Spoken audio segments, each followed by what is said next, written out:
E eu queria começar o meu discurso contando uma experiência do Elder Richard J. Scott, né, do Quórum dos 12 Apóstolos.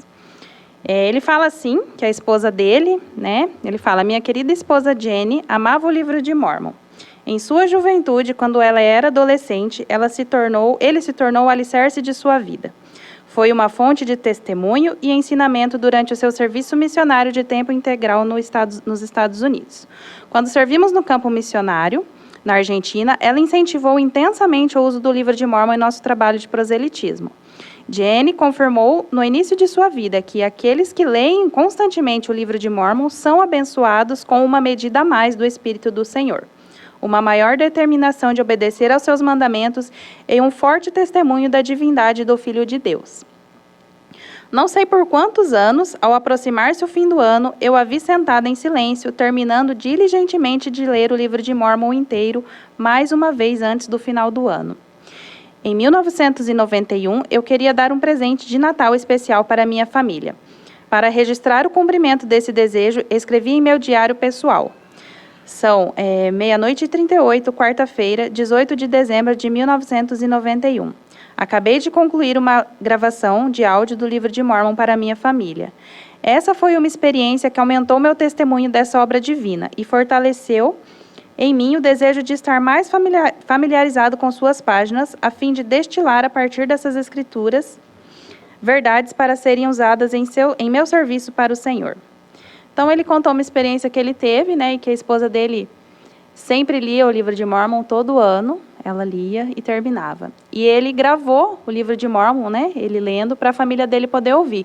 Hoje a gente sabe que a gente tem o privilégio de poder, com as redes sociais, com as mídias, né, tudo como evoluiu, a gente tem o privilégio de poder ouvir também o livro de Mórmon, né, tudo tem muito mais fácil acesso, né, então a gente não tem desculpa, ou se a gente não sabe ler, né, então a gente tem várias formas hoje de poder estudar as Escrituras. O Pai Celestial sabia que quando nós viéssemos à Terra, nós estaríamos vindo para uma guerra, que nós teríamos provações, momentos difíceis, momentos que às vezes a gente acha que não vai superar, que não vai conseguir. E para nós virmos para essa guerra, nós teríamos que ter armas. E ele providenciou essas armas. Ele providenciou as ferramentas para nos ajudar a ser bem-sucedidos em nossa provação mortal. Uma dessas armas são as Escrituras. Eu estava ouvindo a Bárbara falar e quando ela falou do casamento dela, eu me lembrei, me veio à mente que no casamento dela teve um momento muito bonito em que os avós dela entraram com o livro de Mórmon e com a Bíblia, né? Foi um momento muito lindo e o Kleber até relatou, falou: nossa, foi a primeira vez que eu me emocionei num casamento. Foi muito lindo. E é assim que a gente tem que enxergar as Escrituras, né? É um dos nossos maiores tesouros aqui na Terra, né? E quando a gente viu eles entrando, né, aqueles senhorzinhos tão de idade e com as Escrituras na mão, né, foi realmente emocionante. A gente viu a importância das Escrituras. E aí eu pergunto, qual é o poder das Escrituras nas nossas vidas, né? Será que a gente dá o devido valor às Escrituras que a gente deveria dar? Então, ao longo dos tempos, o Pai Celestial ele inspirou homens e mulheres escolhidos a encontrar, por meio da orientação do Espírito Santo, as soluções para os problemas mais difíceis da vida. Ele inspirou esses servos autorizados a registrar essas soluções como um tipo de manual. Então, as Escrituras são como se fosse um manual para a gente. Para aqueles dentre seus filhos que têm fé em seu plano de felicidade e em seu Filho amado. Eu achei essa palavra muito importante aqui. Ele falou que inspirou, né, os profetas a escreverem, a registrarem tudo, né, para que fosse como um manual para a gente. Mas para aqueles que dentre os seus filhos tivessem fé. Então, muitas vezes a gente quer ter fé para estudar as Escrituras, né? Nossa, eu não tenho testemunho das Escrituras, ou eu não tenho fé. Só que a gente não entende que a gente tem que ter a fé para acreditar e para estudar as Escrituras. A gente não tem que primeiro estudar para depois ter a fé. Então, o primeiro passo é a gente ter fé e começar o estudo das Escrituras, né? E a gente sabe que tudo vem da constância, né? É uma palavra importante, constância. Todos nós somos falhos, eu sou falha. Então, às vezes, a gente começa a estudar e aí a gente falha um dia e não estuda, e falha no outro e não estuda, e aí por causa disso você não estuda mais, né? Eu já não estudei ontem, então não vou estudar hoje, né? Agora já não estudei, e assim vai indo, né? E não é verdade, né? A gente não pode, se a gente falhou um dia, no outro a gente faz, né? A constância é o que vai fazer a gente adquirir aquele hábito, né? E eu sempre lembro, né, do que o Elder Aido Katz falou quando ele entrevistou a mim e o Kleber, né, quando ele foi chamar o Kleber de presidente, que ele falou que tudo, né, seja para oração, seja para o estudo das escrituras, é como escovar os dentes. Se você deixa de escovar um dia, né, você não vai deixar de escovar outro dia, né, porque você não escovou ontem. E assim é com todas as coisas. Se eu não orei hoje, amanhã eu vou orar, não é porque eu não orei que eu não vou. E assim com o estudo das escrituras. Eu achei isso bem interessante. Ele fala assim: como as escrituras são geradas a partir da comunicação inspirada pelo Espírito Santo, elas são a pura verdade. As escrituras são como um facho de luz que iluminam nossa mente e dão lugar à orientação e à inspiração do alto. Elas podem se tornar a chave para abrir o canal para a comunhão com o Pai Celestial e seu Filho amado Jesus Cristo. Então a gente sempre ouve muito aquilo, né? Quando eu quero falar com Deus, eu oro. E quando eu quero que Ele fale comigo, eu abro as escrituras, né? E é verdade. Às vezes a gente ora, a gente pede, a gente quer um auxílio, uma orientação, mas a gente não abre as escrituras, né? A gente não estuda. Como que a gente vai ter uma resposta, né? Nisso se enquadra as escrituras, se enquadra às vezes ali a Rona, né? Um discurso, os manuais que a gente tem, né? O Vem Segue-me, que a Bárbara falou. Então é importante a gente estudar. As escrituras dão força de autoridade às nossas declarações quando são citadas corretamente. Então é outra coisa importante que ele fala, as escrituras dão força para a gente, as nossas declarações quando elas são citadas corretamente. Então se eu não tenho conhecimento das escrituras e eu não cito uma escritura corretamente, né, eu não vou ter verdade naquilo que eu falo, eu não vou estar seguro daquilo que eu estou falando ou daquilo que eu estou ensinando. Elas podem se tornar amigos leais que não estão limitados pela geografia ou pelo calendário. Elas estão sempre disponíveis quando necessário. Aprender, ponderar, pesquisar e memorizar escrituras é como criar um arquivo cheio de amigos, valores e verdades aos quais podemos recorrer a qualquer hora, em qualquer lugar do mundo. Então, quando a gente sabe as escrituras, quando a gente conhece ou quando a gente memoriza uma escritura, ele fala aqui que é algo que ninguém pode tirar da gente. Não importa onde a gente está, se não tem o Wi-Fi, né? A gente não vai ser tirado de nós, a gente vai lembrar. E é muito interessante, né? Porque ele fala aqui, uma grande força pode advir da memorização das escrituras. Quando decoramos uma escritura, é como se fizéssemos uma nova amizade. É como descobrir um novo amigo, que pode nos ajudar na hora da necessidade, proporcionar inspiração e consolo e ser uma fonte de motivação para a mudança necessária. Então, eu também marquei aqui, porque ele falou que quando a gente memoriza, ela pode nos ajudar na hora da necessidade, proporcionar inspiração e consolo. Muitos aqui acredito que já passaram por alguma experiência, ou vão passar, ou já ouviram alguém falar de um momento que precisou de necessidade, que às vezes alguma pessoa que não é da igreja, né, às vezes questiona a gente de alguma coisa, ou às vezes para um momento nosso mesmo específico que a gente precisa de uma inspiração, e você sabe uma escritura e ela vem na sua mente. Às vezes a gente não tem pessoas, a gente vê falando, né, líderes, ou que tem facilidade em memorizar as escrituras, e a gente não tem tanta facilidade, a gente fica, mas eu leio e eu não lembro de nada, então não adianta, né, eu não vou estudar porque eu leio e esqueço. Eu sou um pouco assim, eu não tenho tanta facilidade de memorizar a escritura, ultimamente eu estou mais esquecida ainda, o Kleber fala, você não era assim. Então, eu estou mais esquecida ainda. Então, eu não lembro, eu leio, e ele já lembra mais do que eu. Às vezes, eu leio um discurso e eu quero falar e eu não lembro. Mas eu tenho certeza, e realmente é verdade, que quando a gente precisa realmente, se a gente estudou, se a gente leu, o Espírito nos lembra. A gente lembra, sim. E isso é a pura verdade. É aquela questão também de quando a gente está ensinando as crianças, que a gente acha que não está aprendendo, e você vai ver, acontece alguma coisa... E a gente fala, foi porque eu fiz a noite familiar, ou foi porque eu estudei, e você nota que eles aprenderam. E é assim, é verdade, né?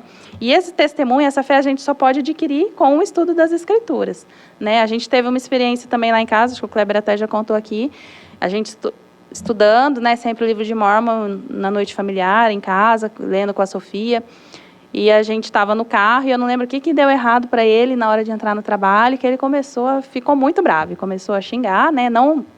palavrão, mas a murmurar, reclamar.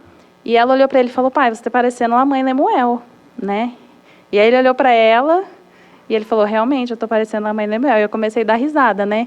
Então, quando a gente ensina, quando a gente estuda, eles aprendem, né? Esse é o poder das escrituras na nossa vida. É da gente se colocar no lugar, né? Quando a gente está lendo. Da gente saber que aquilo ali são histórias reais que aconteceram, não são histórias fictícias, né? Da gente aplicar na nossa vida aquilo que a gente está lendo, né? E isso realmente faz diferença. Ele fala assim, as Escrituras podem acalmar uma alma agitada, dando-nos paz, esperança e a renovação da confiança em nossa própria capacidade de superar os desafios da vida. Elas têm o grande poder de curar problemas emocionais. Quando há fé no Salvador, elas podem acelerar a cura física. Eu também achei muito interessante. Ele fala que as Escrituras podem curar problemas emocionais, né? Quando há fé no Salvador. Então, se a gente tem fé e se a gente estuda, a Escritura vai ajudar a curar os nossos problemas emocionais. A gente sabe, né? Todo mundo fala que nós temos que comer para alimentar o nosso corpo e as Escrituras é o nosso alimento espiritual. E aí ele fala aqui que elas podem acelerar a cura física. Quando a gente tem pensamentos negativos ou quando a gente não está bem, né, com o nosso psicológico, eu acho que todo mundo aqui já percebeu, ainda mais depois do que a gente passou na pandemia, no Covid. Isso afeta a nossa saúde física, né? E a gente, às vezes, acha que não tem ligação. Então, se a gente está enfraquecido espiritualmente, não está estudando, muitas vezes o nosso físico, a nossa saúde física pode ser afetada. E quando a gente começa a estudar as Escrituras e a curar a nossa parte emocional, a gente pode acelerar a nossa cura física também. As Escrituras podem comunicar significados diferentes, em momentos diferentes de nossa vida, de acordo com nossas necessidades. Uma Escritura que talvez tenhamos lido muitas vezes pode assumir nuances de significado revigorantes e esclarecedoras quando enfrentamos um novo desafio na vida. Isso também é verdade, né? Muitas vezes a gente estuda uma Escritura, lê várias vezes o livro de Mórmon ou o que seja, e às vezes a gente volta naquela Escritura e lê e a gente entende outra coisa e aplica de outra maneira. Então, dependendo do momento da nossa vida, aquela Escritura vai servir para um propósito, em outra fase vai servir para outro. O que eu estou entendendo, às vezes outra pessoa vai entender de outra forma, que para ela vai se aplicar daquela maneira, porque o Senhor conversa com a gente através das Escrituras. Então, a gente vai entender aquilo que Ele quer falar para a gente. Como você pessoalmente usa as Escrituras? Você marca o seu livro, faz anotações nas margens para lembrar um momento de orientação espiritual ou uma experiência que Ele ensinou uma profunda lição? Usa todas as obras padrão, inclusive o Velho Testamento? Então, isso também é importante. Quando a gente for estudar as Escrituras, a gente marcar, a gente anotar, né? Hoje a gente usa muito celular, né? Antigamente, a gente anotava no livro, pintava de lápis de cor, escrevia. Hoje se usa muito celular, mas tem como marcar também no celular, né? Tem como fazer várias coisas no celular com as Escrituras. Colocar observações, grifar, né? E isso é importante, porque vai nos ajudar. Quando a gente precisar e quando a gente voltar naquela Escritura, a gente vai relembrar. Para finalizar, eu tinha achado um artigo aqui que ele fala 5 maneiras de aplicar as Escrituras em nossas vidas, né? Que ele dá 5 passos, que eu vou só resumir, né? Que são passos que podem ajudar na hora do estudo das Escrituras. Primeiro, ele fala que nós devemos enxergar que as Escrituras são reais, que é aquilo que eu falei. As Escrituras não são contos de fada, não são histórias de mentira, são histórias reais. Então, a gente tem que enxergar que as Escrituras são reais. Quando você lê as Escrituras, você não se lembra que está lendo sobre pessoas reais que existiram na Terra. Pode ser muito fácil ver as Escrituras como histórias incríveis de ficção do que como histórias sobre algo que realmente aconteceu. Considere um momento para mudar a sua perspectiva. Reconheça que as pessoas sobre as quais você está lendo realmente existiram e são como você. Elas tinham famílias, sentimentos e fizeram tudo o que podiam para encontrar Cristo. Considere estudar o contexto histórico em que suas passagens favoritas das Escrituras estão inseridas.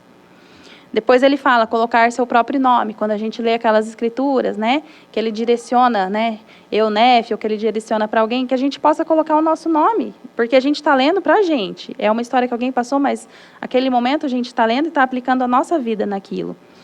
Então, colocar seu próprio nome.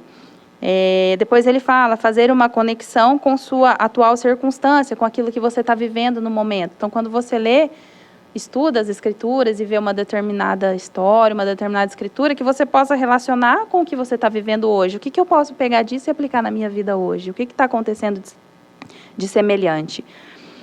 Reescrever um versículo. Então, ele fala que coloque seu versículo favorito em suas próprias palavras. Isso pode ser útil de 2 maneiras. Primeiro, se você tem dificuldades com a linguagem das Escrituras. A gente sabe que muitas vezes é difícil de entender, né? Alguns livros são mais fáceis, outros são mais difíceis por causa da linguagem. Então, ele fala para que nós possamos escrever da maneira que a gente entende, né? Segundo, você pode escrever frases de ação para inspirá-lo. Depois ele fala aqui, identificar e aplicar os princípios do Evangelho, ou seja, ao ler as Escrituras, identifique os princípios. Existem exemplos poderosos de vida digna no cerne da palavra de Deus. Vá além do texto e pergunte a si mesmo o que Deus está tentando lhe ensinar sobre como viver sua vida. Em seguida, reserve um tempo para restabelecer metas sobre como melhorar. Então, que a gente possa fazer perguntas, né, depois que a gente estuda. O que o Senhor quer que eu aprenda? O que eu estou precisando mudar? O que eu preciso melhorar? Né, que a gente possa sempre fazer perguntas e estabelecer metas, depois do estudo das Escrituras. Então, eu sei, irmãos, realmente que as Escrituras são uma grande bênção. Ela realmente tem poder na nossa vida se nós tivermos fé para que isso aconteça. Né? Então, que nós possamos exercer a fé, para que possamos estudar as Escrituras e ter uma constância no estudo. Eu sei que realmente não é fácil, a vida é corrida, nós temos trabalho, temos o chamado, temos às vezes estudo, temos filhos e muitas coisas. E às vezes a gente acha que não tem tempo. Mas a gente sempre consegue um tempinho, né? E não precisa ser um tempo grande, né? Às vezes um capítulo que eu estude, mas que vai fazer com certeza muita diferença. Eu sei que realmente essas coisas são verdadeiras, que nós temos um profeta, 12 apóstolos, e que as Escrituras realmente são um grande tesouro, uma dádiva que Ele nos deu nos dias de hoje, para que nós pudéssemos pautar a nossa vida e receber orientação para superar as nossas provações e os desafios que nós temos. E esse discurso, esse testemunho que eu deixo, em nome de Jesus Cristo, amém.